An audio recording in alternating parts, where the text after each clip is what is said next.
స్వప్న గారు sir banner ఏదైనా ఈ పీరియడ్ డ్రామాలకి కేర్ ఆఫ్గా నిలిచిపోయారు. వైజయంతి కావచ్చు, స్వప్న కావచ్చు, త్రీ ఏంజల్స్.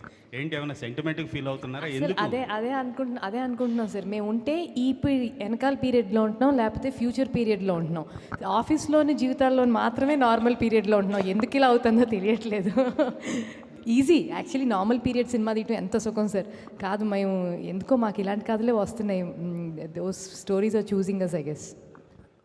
ప్రదీప్ గారు, ఇందులో పుచ్చలపల్లి సుందరయ్య గారి ప్రస్తావన చూపించారు. అది నిజంగా ఉందా అండి? మీరు కల్పితంగా ఏమైనా యాడ్ చేశారా?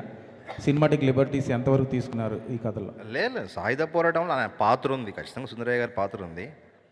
అది వచ్చి మనుషులను కలవడం, మాట్లాడడం అనేది మనం కొంచెం ఫిక్షనలైజ్ చేసుకుంటాము. కానీ ఖచ్చితంగా సాయుధ పోరాటాన్ని ముందు నడిపించింది వాళ్ళే కదా. అక్కడి నుంచి సుందరయ్య గారు, ఇక్కడ రావినారాయణ రెడ్డి గారు. సార్ ప్రదీప్ గారు, బైరన్పల్లి అంటే జలియన్వాలా బాగ్ ఆఫ్ తెలంగాణ అంటారు కదా, ఇన్సిడెంట్ అది రికార్డ్ అయింది. మీరు 5 years బ్యాకే కథ రాసుకున్నారు, అప్పుడు అద్భుతం. కానీ మధ్యలో ఒక సినిమా వచ్చింది, అంటే బైరన్పల్లి స్టోరీ గురించి అవునవును, అది కొంచెం అందరికీ తెలిసింది. దాని తర్వాత మీరు ఏమైనా చేంజెస్ ఏం చేశారా, లేకపోతే అదే స్టిక్ అని అయ్యారా మీరు అనుకున్నారు? మధ్యలో ఏ సినిమా అండి?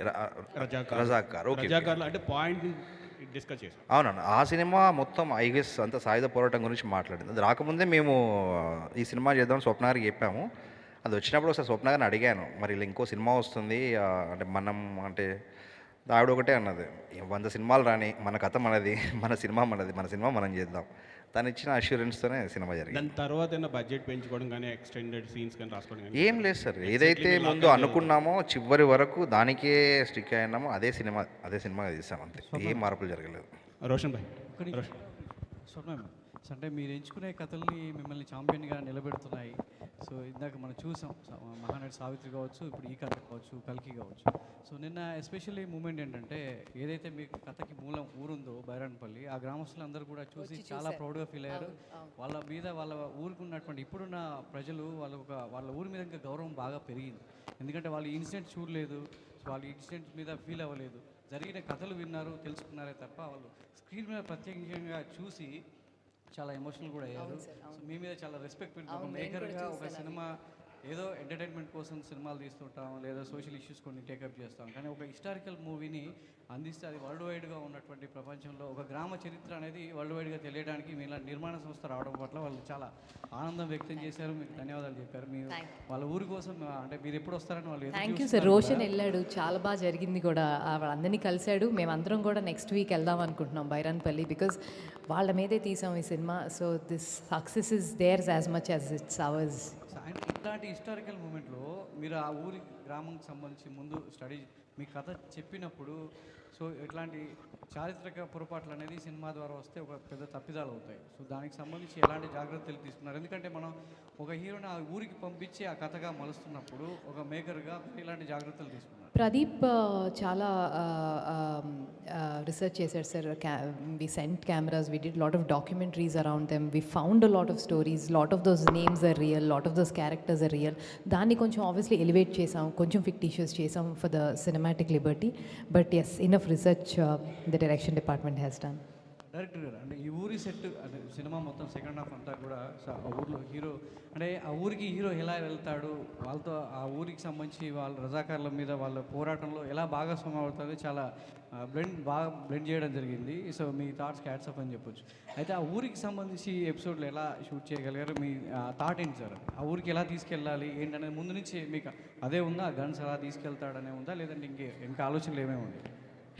హీరోనండి లేదండి, బైరాన్పల్లి వరకు ఉన్నటువంటి స్ట్రగుల్ మొదటి నుంచి అదే ఉందండి. అంటే హీరోకు ఒక గోల్ ఉంది, ఆ గోల్లో భాగంగా ఒకటి వేయడానికి ఒప్పుకున్నాడు, అది మిస్ఫైర్ అయింది. ఇక్కడ ఒక అవసరం ఉంది, ఆ అవసరానికి హీరో వచ్చి ఎలా కనెక్ట్ అయ్యాడు అనేది అది మొదటి నుంచి ఉంది. సో మొదటి నుంచి ఉంది. కాకపోతే హీరోకి ఏమంటే ఇది నాకు సంబంధం లేని ప్రపంచం, వచ్చి ఉన్నాను కొన్ని రోజులు ఉండి వెళ్ళిపోతాను, నాకు సంబంధం లేని ప్రపంచము అని చెప్పేసి చివరి వరకు కూడా ఇది నాకు సంబంధం లేదు అనుకొని వెళ్ళిపోయే క్యారెక్టర్ చివరిలో ఇది నా ఊరు, ఇది నా యుద్ధం కూడా అని తిరిగి రావడమే కథ. కొంతమంది ప్రేక్షకుల నుంచి వస్తున్నటువంటి విమర్శ, నా అభిప్రాయం కాదు, వాళ్ళ నుంచి విన్న మాట మీకు చెప్తున్నాను. ఓకే. బైరాన్పల్లికి సంబంధించినటువంటి ఇన్సిడెంట్లో హీరో రాజిరెడ్డి. సో రాజిరెడ్డి తరపున గ్రామస్తులందరూ కలిసి రాజిరెడ్డితో కలిసి ఫైట్ చేశారు సో రజాకార్ల మీద. కానీ హీరో వచ్చి ఫైట్ చేయడం అనేది చాలా కృతకంగా ఉంది. అంటే మన సినిమాటిక్గా తీసుకున్న ఒక కథకి హీరో అవసరం కాబట్టి ఆ ఊరికి పంపించాం, ఫైట్ చేసాం. కానీ కొంతమంది దీన్ని పాజిటివ్గా తీసుకోవట్లేదు, వాళ్ళకి ఏం చెప్తారు? అదే అండి చెప్పేది. అంటే సినిమా ఇప్పుడు ఒక వేరే ఆల్టర్నేట్ హిస్టరీ అనే జానర్ ఉంటుంది. అంటే మనం పూర్తిగా ఆ చరిత్రను తీయడము ఒక జానర్, ఆల్టర్నేట్ హిస్టరీ ఒక జానర్. సో మేము సెకండ్ చూజ్ చేసుకున్నాం. నేను అది రాసుకున్నప్పుడు తెలుసు అంటే ఖచ్చితంగా ఎక్కడో హీరో ఇందులోకి వచ్చినప్పుడు సినిమాటిక్ లిబర్టీ తీసుకుంటున్నాం అని చెప్పేసి. అందుకే వీలైనంత వరకు మీరు ఈరోజు ఏదైతే అంటున్నారో అంటే క్లైమాక్స్ నిడివి పెరిగింది, కొంచెం తగ్గి ఉండాల్సి ఉంటే బాగుండే. నాకు చాలా ఈజీ. అంటే మొత్తం ఊరందరిని చుట్టుముట్టినరు, హీరో 2 గన్స్ తీసుకొని వచ్చి అందరినీ చంపేసి హీరోని గెలిపించడం, షూట్ చేయడం చాలా ఈజీ. కానీ ఎండ్ ఆఫ్ ద డే ఇది వాళ్ళ పోరాటం, వాళ్ళ వాళ్ళ వాళ్ళ వాళ్ళ అస్తిత్వం. సో దానికోసమే, ఆ డీటెయిల్ కోసమే, వాళ్ళ పోరాటం చూపించడం కోసమే క్లైమాక్స్లో మాకేమంటే ఆ టైం తీసుకోవాల్సి వచ్చింది. అంతే తప్పించి ఏ రోజు వాళ్ళ స్థాయిని కానీ వాళ్ళ త్యాగాలను కానీ తక్కువ చేయడం అనేది ఎప్పుడూ ఉద్దేశం కాదు. ఏమంటే సినిమా ఎంతమందికి అప్పీల్ అయ్యేలాగా చేయగలను అనే ప్రాసెస్లో భాగంగా హీరో క్యారెక్టర్ దానికి రాసుకోవాల్సి వచ్చింది అంతే. రోషన్ బ్రో, పెళ్లి సందడి తర్వాత ఛాంపియన్ ఆల్మోస్ట్ 5 years అవుతుంది. ఈ 5 yearsలో అంటే వెయిట్ చేసావు ఈ సినిమా గురించి, లార్జర్ దెన్ లైఫ్ పెద్ద సినిమాని. సో నెక్స్ట్ కూడా కెరియర్ ఇలాగే చూజ్ చేసుకుంటారా లేకపోతే ఫాస్ట్ ట్రాక్లో వెళ్తారా? నెక్స్ట్ ఇంకా ఆగనండి, ఇంకా ఫాస్ట్గా వెళ్ళిపోద్ది. ఇంకా ఇంకా ఆగేది లేదు. ఇంకా టకటకా చేసుకుంటా, మంచి సినిమాలు చేసుకుంటా. స్వప్న గారు, దుల్కర్తో ఏంటండి స్వప్న సినిమాకి అగ్రిమెంట్? ఐ మీన్ జెన్యున్గా అది అది ఒక అంటే చెప్పేసాను సరే. ఎనీవేస్ అంటే నేను ఒక ఫోన్ పికప్ చేసి నువ్వు చెయ్యాలి దుల్కర్ ఇది ఒకటి అన్ని అంటే ఓకే చేసేస్తా, అది కాదు దుల్కర్ నువ్వు ఒకసారి ఇని నీకు నచ్చితేనే చేయి కాదు, నువ్వు చెప్పావు అంటే నువ్వు చేస్తున్నావు, నువ్వు సినిమా తీస్తున్నావు అంటే బాగుంటుంది నేను చేస్తాను. అదే అంటాను, he's a brother from another mother from another land. So Dulquer's thank you Dulquer on this occasion. I really want to thank him for what he did to us. Last question అండి. ప్రదీప్, దుల్కర్తో చెప్పించిన డైలాగ్ అనేది మీ సినిమాకు one of the heart point లాగా అయింది. It's very crucial lineup for the film. అవును sir. So అంటే ఆ డైలాగ్ ఇన్స్పిరేషన్ ఏంటి? Though you have interconnected the whole British థింగా లేదంటే కరెంట్ సొసైటల్ థింగ్ కూడా అందులో అంటే అది ఎప్పుడు అంటే ఒక యూనివర్సల్ ట్రూత్ అండి. అంటే ఎప్పుడైతే మనం అన్యాయం ఎందుకు జరుగుతుందని ప్రశ్నిస్తాం తప్పించి దాన్ని ఎప్పుడు ఎదురు నిలబడి పోరాడం అదే చెప్తాడు. అంటే మైకేల్ క్యారెక్టర్ కూడా అంతవరకు ఉన్నది, ఒక డ్యూయాలిటీ ఉన్నది. అంటే ఇది నా పోరాటమా, చేయాలా వద్దా అనే డ్యూయాలిటీకి అక్కడ ఆన్సర్ దొరికింది తన డ్రీమ్లో ఫాదర్ దగ్గర నుంచి. This is the fight, you have to fight అని ఎప్పుడైతే ఆన్సర్ దొరికిందో అక్కడి నుంచి వచ్చి వాళ్ళ కోసం వాళ్ళతో పాటు కలిసి చేయాల్సి వస్తుంది. అది వన్ ఆఫ్ ద బ్యూటిఫుల్ సినిమాలో. అండ్ థ్యాంక్స్ టు దుల్కర్ గారికి, చెప్పగానే ఒప్పుకొని ఏం అడగకుండా మేము ఏది ఇస్తే అది వెంటనే చేసేసారు. Very very very very much thanks to Dulquer Salman గారు. Anaswara. Yeah.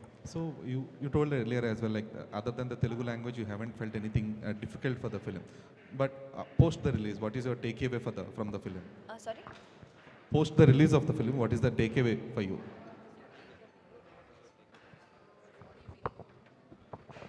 I think the reaction from the audience, like I said before, I never experienced something like that before for my film. So that would be something I felt like a once in a lifetime kind of moment for me. So I'm gonna keep it forever. Thank you so much. Thank you everyone. Close చేసే ముందు ప్రకాష్ రాజ్ గారు very thanks. అంటే చాలా important character ఎవరు ఇవ్వాలనుకున్నప్పుడు మాకు ప్రకాష్ రాజ్ గారు గుర్తొచ్చారు. ఆయన అడగగానే వెంటనే ఒప్పుకొని డేట్ ఇచ్చి చేసినందుకు ప్రకాష్ రాజ్ గారికి చాలా థ్యాంక్ యూ వెరీ మచ్ అండి. నాకు ఇది ఫస్ట్ Q&A సెషన్.